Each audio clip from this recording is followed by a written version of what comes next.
All right, guys, here we go. We're out here on Kentucky Lake, and I'm going to give you a rundown on kind of what's been going on out here. And for you guys that have fished here or are local to this area, gosh, you know the wind has blown its butt off this spring, and it just seems like every single day it has blown like 20 to 25 out of the north or south, one of the two, which, you know, the way this lake runs, it just blows right up the middle of it.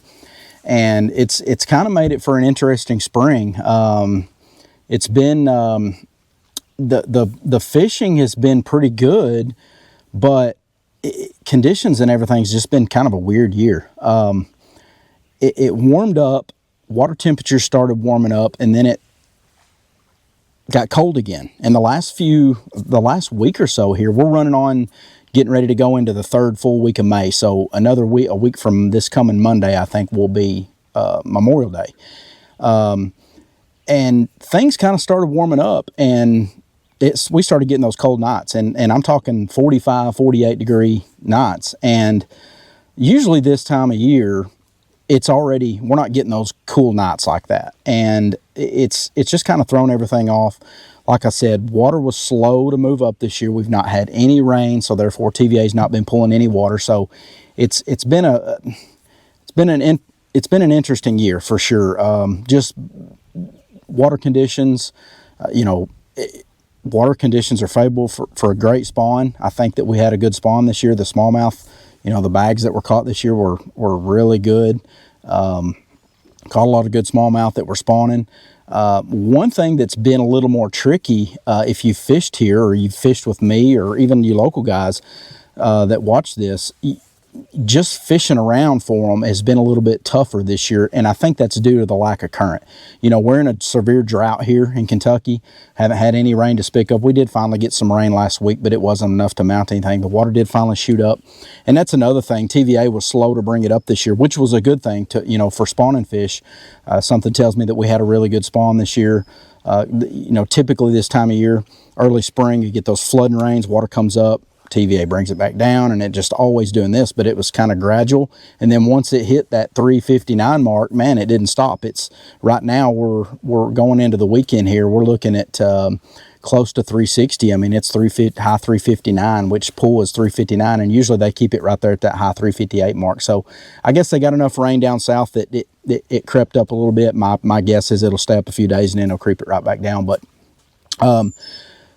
wind blowing and, just an overall kind of mild spring. It warmed up and then cooled down, and it's just kind of made things a little bit of a challenge with not pulling any water through here, just being able to fish around for them. What I mean by that is, if you're really good with live scope, obviously the guys that have done really well this year are very good with the live scope in the tournament scene.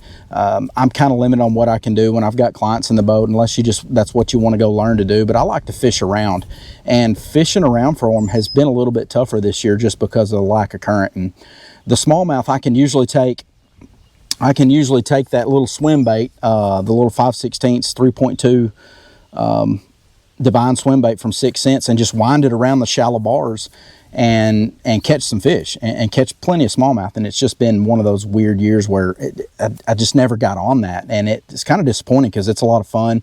Don't get me wrong, we still caught a few fish, but it wasn't nothing crazy. But water temperatures right now, it warmed up to mid-70s, and then these cool nights have kicked it back to, first thing in the morning, you're even seeing 68 degree water, 70, 72 out here on the main lake. Fish are kind of in a weird funk right now. Like I say, you can get up shallow, the water's up, you can get up shallow. The problem is catching quality.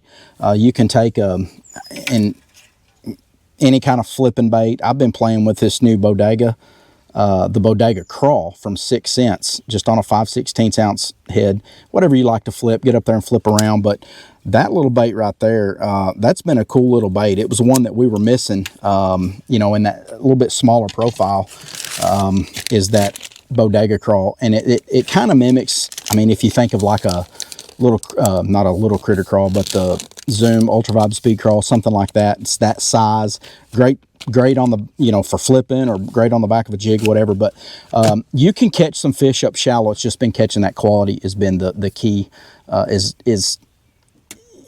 Typically we want to catch good ones, right? Or if you're tournament guys, you want to catch good fish, and it's just not catching the quality has just not been there. Not saying you can't get in the right pocket in the right area. I've caught some good ones up. I mean, I always say, you know, some of the most fun a guy can have is flipping bushes on Kentucky Lake, and just don't usually last very long. But you can catch some fish up there. There's a lot of 13, 14 inches, which is encouraging. You know, there's a lot of fish in the lake. The lake is slap full of fish. A few years ago, you know, it wasn't so much the case, but we've had some good spawns. Lake's in great shape.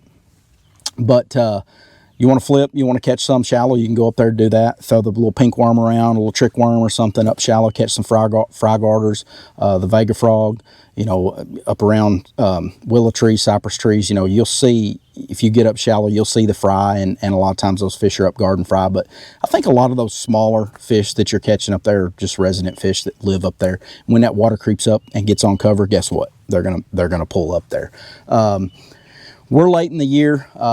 These fish are starting to come out of the creeks. I've caught a good many fish on just a shaky head. I know everybody says shaky head. Oh, you always throw a shaky head, but I fish a shaky head a lot. The bounce worm, this is the 3.8, just on an 1/8 or a 3/16 ounce.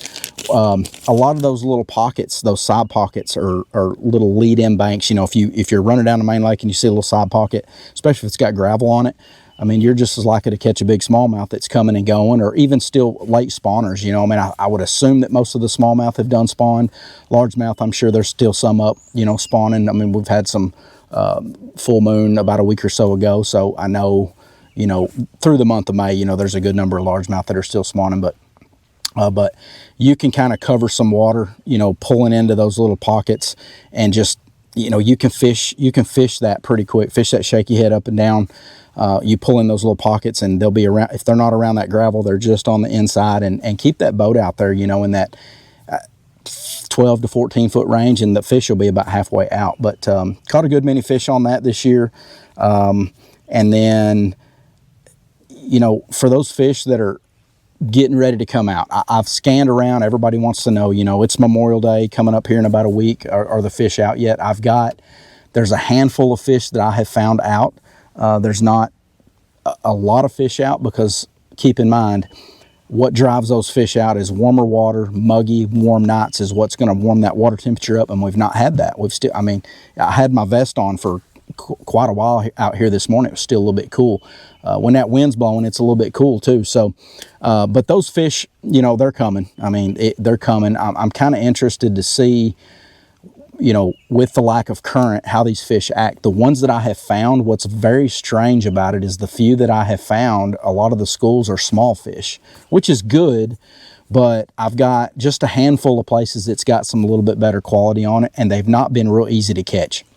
Typically, you take a Crush 300 or a big Ignite swim bait, or, you know, big whale swim bait from 6, and toss it around out there on a 3/4 ounce head, and just and have some fun, you know, on those fun baits. And it just, I love to throw a big plug, big crankbait, and that's usually what, and I think that they'll get going once they get out there and get settled in. But it seems like the ones that I've found, they're not really aggressive, and they're not really grouped up good. When you do idle over them with that lack of current, these fish they'll kind of scatter out, and it just makes it a little bit tougher. But when that happens, everybody knows this, but